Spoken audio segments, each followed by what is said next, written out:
नमस्कार, मैं हूं सत्यपाल और आप देख रहे हैं CWB हिंदी न्यूज। शक संवत 1948 विक्रम संवत 2083 आज ज्येष्ठ मास के शुक्ल पक्ष की एकादशी तिथि और दिन गुरुवार है। तदनुसार अंग्रेजी तारीख 25 जून सन 2026। सबसे पहले आज की सुर्खियां। हरियाणा में 26 जून तक बदलता रहेगा मौसम, धूल भरी हवाओं और हल्की बारिश के आसार। परिवार पहचान पत्र में डेट ऑफ बर्थ वेरिफिकेशन को लेकर घबराएं नहीं, घर बैठे करें आवेदन, बताएंगे पूरी अपडेट। हरियाणा सरकार सख्त, पेंशन केसों में देरी पर अफसरों की तय होगी अब जवाबदेही। हरियाणा पुलिस को मिलेगी हाईटेक जांच की ट्रेनिंग, 6 जुलाई से दिल्ली में होगी शुरू। हरियाणा में लाडो लक्ष्मी योजना में लापरवाही करने वालों पर गिरी गाज, करनाल में 9 ग्राम सचिव सस्पेंड। 15 साल पुराने वाहन लेकर निकल पड़े तो हो सकता है भारी जुर्माना, तुरंत होगा इंपाउंड। गुरु जम्बेश्वर विश्वविद्यालय हिसार में दाखिलों की होड़ 14,000 के पार पहुंचा, आवेदनों का आंकड़ा आज है अंतिम मौका। रेवाड़ी को मिलेगा बिजली का बड़ा तोहफा, दिसंबर तक शुरू होंगे 6 नए पावर हाउस। हरियाणा के स्कूलों में अब पढ़ाई के साथ स्टार्टअप की भी मिलेगी ट्रेनिंग, बताएंगे पूरी अपडेट। टेलीग्राम 7 दिन बाद चालू हुआ, प्ले स्टोर पर वापस आया। नीट परीक्षा में गड़बड़ी के बाद लगा था बैन, मैसेज एडिट करने पर अब भी यानी 30 जून तक लगी रहेगी रोक। और खोमेनेई के अंतिम संस्कार के लिए पीएम नरेंद्र मोदी को न्योता दिया, 4 जुलाई से शुरू होंगे समारोह, 2 करोड़ लोग जनाजे में हो सकते हैं शामिल। और अब खबरें विस्तार से। हरियाणा में मौसम का मिजाज बदला हुआ नजर आ रहा है। हिसार और सिरसा समेत कई इलाकों में हल्की बारिश दर्ज की गई, जिससे लोगों को गर्मी से राहत मिलती हुई दिखाई दी। मौसम विज्ञान केंद्र चंडीगढ़ के अनुसार पंजाब के ऊपर बने साइक्लोनिक सर्कुलेशन और सक्रिय पश्चिमी विक्षोभ के प्रभाव से प्रदेश में 26 जून तक मौसम खराब रहने की संभावना जताई है। मौसम विभाग ने पंचकुला, अंबाला, यमुनानगर, कुरुक्षेत्र, कैथल, करनाल और जींद जिलों के लिए चेतावनी जारी की है। कई स्थानों पर गरज चमक के साथ हल्की बारिश होने की संभावना भी है। वहीं चौधरी चरण सिंह हरियाणा कृषि विश्वविद्यालय हिसार के कृषि मौसम विज्ञान विभाग ने बताया कि 26 जून तक प्रदेश में मौसम परिवर्तनशील बना रहेगा। इस दौरान हवाओं की दिशा में बदलाव होगा और बीच बीच में आंशिक बादल छाए रहेंगे। पश्चिमी विक्षोभ और साइक्लोनिक सर्कुलेशन के प्रभाव से कई स्थानों पर तेज धूल भरी हवाएं चलने और गरज चमक के साथ हल्की बारिश होने की संभावना है। अगले 3 से 4 दिनों में मानसून मध्य प्रदेश और उत्तर प्रदेश में प्रवेश कर सकता है। आमतौर पर इन राज्यों से आगे बढ़ते हुए मानसून हरियाणा पहुंचता है। कई बार मानसून राजस्थान के रास्ते भी प्रदेश में दस्तक दे देता है। दोनों दिशाओं से मानसून सक्रिय होने पर अच्छी बारिश की संभावना रहती है। पिछले साल बात करें तो मानसून ने 24 जून को हरियाणा के कुछ हिस्सों में दस्तक दी थी और 29 जून तक पूरे प्रदेश को कवर कर लिया था। इस बार मानसून के जुलाई के दूसरे सप्ताह की शुरुआत तक हरियाणा पहुंचने की संभावना जताई जा रही है।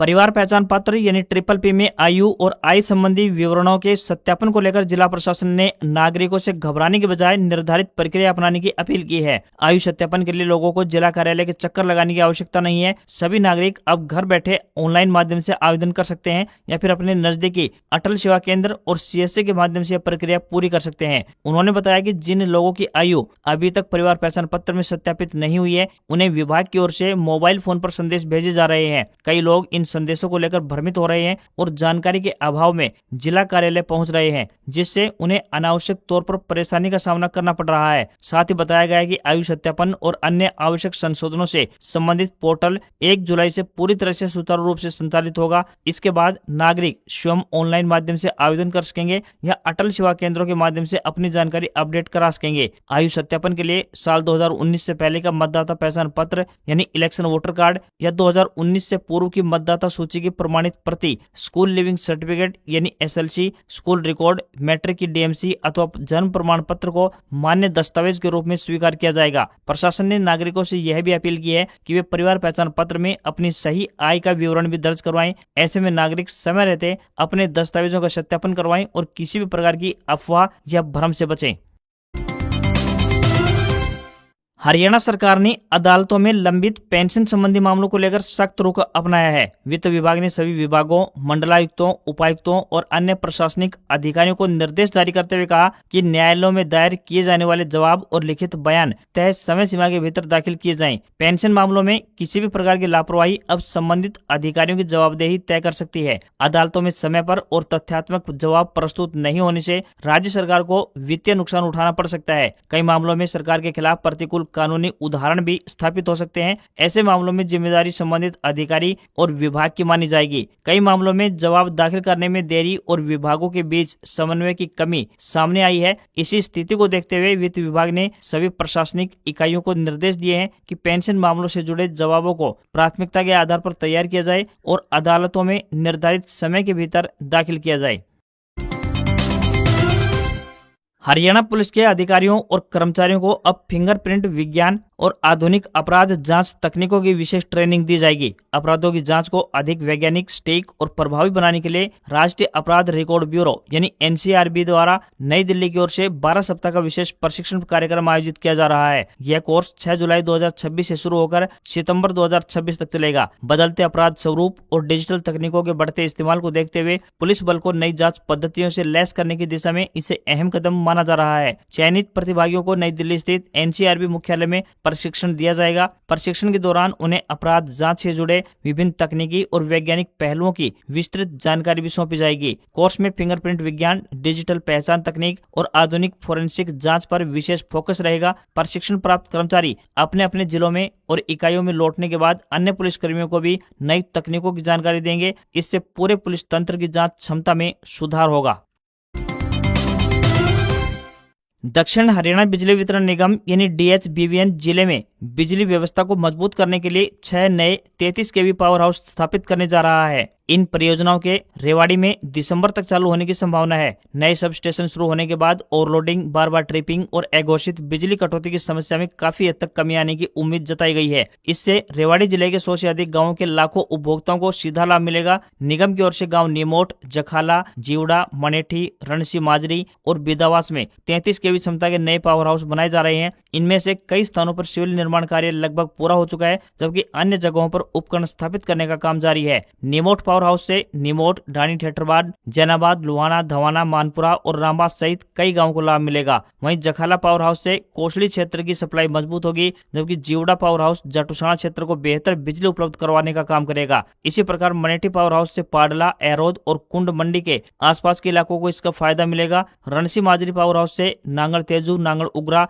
और प्राणपुरा क्षेत्र की बिजली व्यवस्था सुधरेगी। वहीं बिदावास पावर हाउस से झाबुआ, सुकटेड़ी, नंगली, खुरमपुर और आसपास के गांवों को बेहतर बिजली आपूर्ति मिल पाएगी। ट्रांसफार्मर और पैनल लगाने का काम सितंबर तक पूरा कर लिया जाएगा। इसके बाद अक्टूबर और नवंबर में परीक्षण किया जाएगा तथा दिसंबर में इन पावर हाउसों के माध्यम से आम उपभोक्ताओं को बिजली आपूर्ति मिलना शुरू हो जाएगी। हरियाणा के सरकारी स्कूलों में पढ़ने वाले विद्यार्थी स्कूल स्तर पर ही बिजनेस और स्टार्टअप की बारीकियां सीखेंगे। नई राष्ट्रीय शिक्षा नीति 2020 के तहत व्यावसायिक कौशल को बढ़ावा देने के लिए शिक्षा विभाग ने कुशल बिजनेस चैलेंज यानी KBC 3.0 आयोजित करने का निर्णय लिया है। इस कार्यक्रम में कक्षा 9वीं से लेकर 12वीं तक के विद्यार्थी भाग लेंगे। विद्यार्थियों को केवल परीक्षा और अंकों तक सीमित रखने के लिए बजाय उन्हें भविष्य की चुनौतियों के लिए भी तैयार करना है। इसके तहत बच्चों में communication, critical thinking, creativity, risk management, नेतृत्व क्षमता और समस्या समाधान जैसे महत्वपूर्ण कौशल विकसित किए जाएंगे। कार्यक्रम के तहत विद्यार्थियों को अपने नए और अभिनव बिजनेस आइडियाज विकसित करने का अवसर मिलेगा। स्कूल स्तर से शुरू होने वाली यह प्रक्रिया ब्लॉक, जिला और राज्य स्तर तक पहुंचेगी, जहां छात्र अपने विचार प्रस्तुत करेंगे। चयनित विद्यार्थियों को अपना स्टार्टअप शुरू करने के लिए सरकार की ओर से आर्थिक और तकनीकी सहायता भी उपलब्ध करवाई जाएगी। हरियाणा में बहुचर्चित बैंक जमा राशि अनियमितता प्रकरण ने प्रदेश के प्रशासनिक व्यवस्था में जवाबदेही और पारदर्शिता को लेकर नई बहस छेड़ दी है। मामले की जांच में वरिष्ठ अधिकारियों तक पहुंचने और कार्रवाई के दायरे के विस्तार ने यह स्पष्ट कर दिया है कि सरकारी धन से जुड़े मामलों में अब जांच एजेंसियां किसी भी स्तर तक जाने से पीछे नहीं हटेंगी। इस घटनाक्रम ने नौकरशाही के भीतर भी वित्तीय निर्णयों और प्रशासनिक प्रक्रियाओं को लेकर गंभीर सतर्कता पैदा कर दी है। सूत्रों के अनुसार विभिन्न विभागों की जमा राशि के प्रबंधन में कथित अनियमितताओं के संकेत मिलने के बाद पूरे मामले की गहन जांच शुरू की गई है। प्रारंभिक स्तर पर इसे केवल बैंकिंग प्रक्रिया से जुड़ा मामला माना जा रहा था, लेकिन जैसे जैसे जांच आगे बढ़ी कई महत्वपूर्ण दस्तावेज और वित्तीय लेन देन एजेंसियों के रडार पर आए। इसके बाद जांच का दायरा बढ़ाते हुए कई अधिकारियों और संबंधित पक्षों से पूछताछ की गई। राज्य सरकार ने मामले की गंभीरता को देखते हुए जांच एजेंसियों को स्वतंत्र रूप से काम करने की अनुमति प्रदान कर दी है। प्रशासनिक हलकों में इसे एक महत्वपूर्ण कदम भी माना जा रहा है। हरियाणा की प्रशासनिक व्यवस्था में इसे एक ऐसे घटनाक्रम के रूप में देखा जा रहा है जिसने भविष्य के लिए जवाबदेह शासन का स्पष्ट संकेत दिया है। बहादुरगढ़ में 15 साल पुराने वाहनों के खिलाफ ट्रैफिक पुलिस ने अभियान तेज कर दिया है। सरकार की पॉलिसी के तहत निर्धारित आयु पूरी कर चुके वाहनों को सड़क पर चलाने वाले के खिलाफ कार्रवाई की जा रही है। पिछले एक महीने के दौरान बात करें तो बहादुरगढ़ में 51 और पूरे झज्जर जिले में 100 से अधिक दुपहिया वाहनों को इम्पाउंड किया गया है। पुलिस का कहना है कि ऐसे वाहनों को सड़क पर चलाना नियमों के विरुद्ध है और पकड़े जाने पर उन्हें जब्त किया जा रहा है। अधिकारियों के अनुसार इम्पाउंड किए गए वाहनों को वापस नहीं किया जाएगा और वाहन मालिकों को स्क्रैप पॉलिसी के तहत निर्धारित प्रक्रिया अपनानी होगी। इसके अलावा शहर में यातायात व्यवस्था को सुचारू बनाए रखने के लिए नो पार्किंग क्षेत्रों में खड़े वाहनों के खिलाफ भी लगातार कार्रवाई जारी है। लोगों से अपील की गई है कि 15 साल पुराने वाहनों को सड़क पर न चलाएं और सरकार की स्क्रैप पॉलिसी का लाभ उठाकर नियमों का पालन करें। लाडो लक्ष्मी योजना में सत्यापन नहीं करने और लापरवाही बरतने वाले 9 ग्राम सचिवों को करनाल जिला परिषद के सीईओ ने बुधवार सायं सस्पेंड कर दिया है। इन ग्राम सचिवों ने योजना के तहत आवेदन करने वाली महिलाओं का सत्यापन नहीं किया। जिला परिषद के सीईओ अमित कुमार की ओर से जारी किए गए आदेश में लिखा गया है कि निलंबन की अवधि के दौरान ग्राम सचिव संबंध रहेंगे और पूर्व अनुमति के बिना मुख्यालय नहीं छोड़ेंगे। उन्हें नियमानुसार निर्वाह भत्ता मिलेगा। अलग से आरोप पत्र जारी किया जाएगा। सस्पेंड किए गए इन ग्राम सचिवों में 1 ग्राम सचिव इंद्री ब्लॉक और 8 ग्राम सचिव नीलाखेड़ी के शामिल हैं, जिनमें इंद्री ब्लॉक के स्वर्ण माजरा गांव के ग्राम सचिव अमित कुमार, नीलाखेड़ी ब्लॉक के डबरथला गांव के ग्राम सचिव अमित, जांबा गांव के ग्राम सचिव सुनील कुमार, कोयर गांव के ग्राम सचिव जितेंद्र कुमार, सामगढ़ गांव के ग्राम सचिव नरेश कुमार, सिद्धपुर गांव के ग्राम सचिव मंगतराम, सुल्तानपुर गांव के ग्राम सचिव अमित अहलावत के नाम शामिल हैं। हरियाणा के प्रतिष्ठित गुरु जम्बेश्वर विज्ञान एवं प्रौद्योगिकी विश्वविद्यालय यानी जीजेयू में नए शैक्षणिक सत्र 2026-27 के लिए दाखिला लेने की होड़ मची हुई है। विश्वविद्यालय के नियमित कोर्सों में इस बार रिकॉर्ड तोड़ आवेदन आ रहे हैं। ताजा आंकड़ों के अनुसार बुधवार सुबह तक विश्वविद्यालय को विभिन्न कोर्सों के लिए 14,100 से अधिक ऑनलाइन माध्यम से आवेदन मिल चुके हैं। यदि आप भी जेजेयू का हिस्सा बनना चाहते हैं तो समय बेहद कम है, यानी आज अंतिम तारीख है। विश्वविद्यालय के कई कोर्सों में ऑनलाइन आवेदन करने की तिथि 25 जून यानी आज आखिरी तारीख है। इस बार विश्वविद्यालय ने छात्रों की सुविधा के लिए आधुनिक तकनीक का सहारा भी लिया है। विद्यार्थी 360 डिग्री वर्चुअल टूर के जरिए घर बैठे ही पूरे विश्वविद्यालय कैंपस, विभिन्न विभागों और वहां मिलने वाली सुविधाओं को लाइव देख सकते हैं। इसके अलावा इस सत्र में integrated BA MA Bhagavad Gita course भी खास चर्चा में बना हुआ है। इस विशेष कोर्स की कक्षाएं कुरुक्षेत्र के जियो संस्थान में परम पूज्य गीता मनीषी स्वामी ज्ञानानंद जी महाराज के पावन मार्गदर्शन में संचालित की जाएंगी। दाखिले के इच्छुक छात्र बिना समय गंवाए विश्वविद्यालय के आधिकारिक वेबसाइट पर जाकर ऑनलाइन माध्यम से आवेदन कर सकते हैं।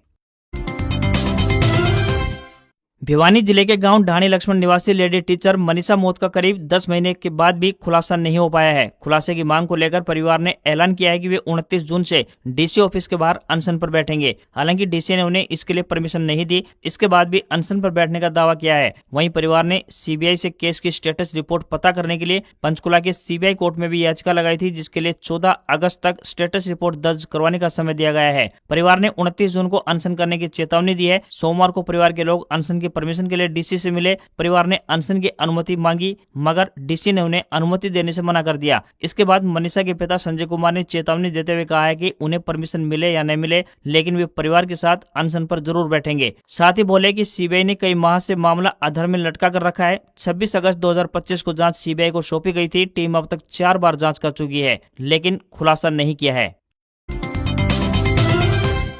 ईरान के राष्ट्रपति मसूद पज़ेश्कियान ने प्रधानमंत्री नरेंद्र मोदी को पूर्व supreme leader Ayatollah Ali Khomeini के राजकीय अंतिम संस्कार में शामिल होने का न्योता भेजा है। अयातुल्लाह खोमेनी की 28 फरवरी को इजराइल अमेरिका के हमले में मौत हो गई थी। इसके बाद 4 मार्च को उनका अंतिम संस्कार होना था, लेकिन जंग की वजह से इसे टाल दिया गया था। अब इसकी शुरुआत 4 जुलाई से होने जा रही है। उनके शव को तेहरान के ग्रैंड मोसल्ला परिसर में अंतिम दर्शनों के लिए रखा जाएगा। इसके बाद 9 जुलाई को मशहद स्थित इमाम रजा दरगाह में दफन किया जाएगा। अधिकारियों को उम्मीद है कि तेहरान, कुम और मशहद में होने वाले अंतिम संस्कार के कार्यक्रमों में तकरीबन 2 करोड़ लोग शामिल हो सकते हैं। ईरान ने अंतिम संस्कार समारोह के लिए दुनिया के कई देशों को निमंत्रण भेजा है। खासतौर पर पड़ोसी और मित्र देशों को इसमें शामिल होने के लिए आमंत्रित किया है। फिलहाल ये साफ नहीं हो पाया है कि प्रधानमंत्री नरेंद्र मोदी खोमेनी के अंतिम संस्कार में शामिल होंगे या नहीं। खोमेनी का मुख्य अंतिम संस्कार समारोह तेहरान में होगा। मध्य प्रदेश गुजरात में बुधवार को 9 दिन की देरी से मानसून की एंट्री हो चुकी है। दोनों राज्यों में मानसून आने की सामान्य तारीख लगभग 15 जून रहती है। मौसम विभाग के मुताबिक मानसून अगले 4 दिन में पूरे मध्य प्रदेश को कवर कर सकता है। इसी के साथ मानसून ने अब देश के 22 राज्यों को कवर कर दिया है। 5 जुलाई तक बाकी राज्यों को कवर कर सकता है। वहीं मंगलवार को मुंबई में 13 दिन की देरी से मानसून की एंट्री हुई थी। इसके बाद से मुंबई में तेज बारिश जारी है। इधर अरुणाचल प्रदेश में पिछले एक हफ्ते से तेज बारिश जारी है। देश के 6 राज्यों उत्तर प्रदेश, राजस्थान, पंजाब, हिमाचल प्रदेश, हरियाणा और दिल्ली में प्री मानसून बारिश जारी है। मौसम विभाग के मुताबिक दक्षिण पश्चिमी मानसून तेलंगाना, उड़ीसा, छत्तीसगढ़, झारखंड और बिहार के कुछ इलाकों में आगे बढ़ सकता है। अगले 2 से 3 दिनों में उत्तर प्रदेश में पहुंच सकता है। आज असम, मेघालय और अरुणाचल प्रदेश में लगातार दूसरे दिन भारी बारिश का ऑरेंज अलर्ट जारी है। तो वहीं मानसून के कारण सिक्किम, कोंकण, गोवा, तेलंगाना और तटीय कर्नाटक में आज भारी बारिश हो सकती है। अब आपकी प्राइवेसी और पर्सनल डेटा पूरी तरह से सुरक्षित रहेगा, क्योंकि अब टेलीकॉम कंपनियों को आपके फोन, इंटरनेट इस्तेमाल और कॉलिंग से जुड़ा सभी तरह का डेटा और लॉग्स अब भारत में स्टोर करना होगा। कोई भी कंपनी आपका पर्सनल डेटा देश के बाहर नहीं भेज पाएगी और न ही किसी विदेशी संस्था के साथ शेयर कर पाएगी। दरअसल दूरसंचार विभाग यानी डॉट ने बुधवार को टेलीकॉम कंपनियों के लिए नए नियम जारी कर दिए हैं। डॉट ने कंपनियों के लिए टेलीकॉम सेक्टर में दशकों पुराना लाइसेंस राज खत्म कर दिया और एक नया और आसान मंजूरी सिस्टम शुरू किया है। अब तक कंपनियों को मोबाइल या इंटरनेट सेवाएं शुरू करने के लिए सरकार से जटिल और लंबी लाइसेंस प्रक्रिया से गुजरना पड़ता था, जिसमें महीनों समय लग जाता था। अब कंपनियों के लिए काम करना बेहद आसान होने वाला है। साथ ही आम जनता तक नई तकनीक जैसे कि बेहतर 5G या ब्रॉडबैंड बहुत जल्दी भी पहुंचेगी। इससे साइबर क्राइम, फ्रॉड कॉल्स और देश विरोधी गतिविधियों पर लगाम कसने में मदद मिलेगी, जिससे आम नागरिक खुद को सुरक्षित महसूस कर सकेंगे। भारतीय शेयर बाजार में बढ़त रही। सेंसेक्स 791 अंक चढ़कर 76,991 के लेवल पर बंद हुआ। निफ्टी में भी 198 अंकों की बढ़त देखने को मिली और ये 24,022 के स्तर पर बंद हुआ। वहीं आईटी, बैंकिंग और रियल्टी शेयरों में सबसे अधिक खरीदारी देखने को मिली। ब्रेंट क्रूड ऑयल की कीमत लगभग 1% गिरकर $76.29 प्रति बैरल पर पहुंच गई है। ईरान युद्ध के बाद होर्मुज में फंसे तेल टैंकरों के बाहर निकलने की खबरों से ये कीमतें घटी हैं, जिससे बाजार को राहत मिली है। तो वहीं सोने चांदी की कीमतों में गिरावट देखने को मिली। India bullion and jewellers association के मुताबिक 1 किलोग्राम चांदी की कीमत 5,448 रुपए कम होकर 2,22,000 रुपए पर पहुंच गई है। वहीं 10 ग्राम 24 कैरेट सोना 2,817 रुपए गिरकर 1,42,000 रुपए पर पहुंच गया है। वहीं 22 कैरेट सोने का दाम 1,30,235 रुपए प्रति 10 ग्राम के स्तर पर पहुंच गया है। वहीं $1 का दाम 94 रुपए 44 पैसे के लेवल पर बंद हुआ। आज खबरों में इतना ही। देखते रहिए आपका अपना हरियाणा का सबसे बेहतरीन news channel CWB Hindi news. नमस्कार। इसी आशा के साथ आपका दिन शुभ रहे।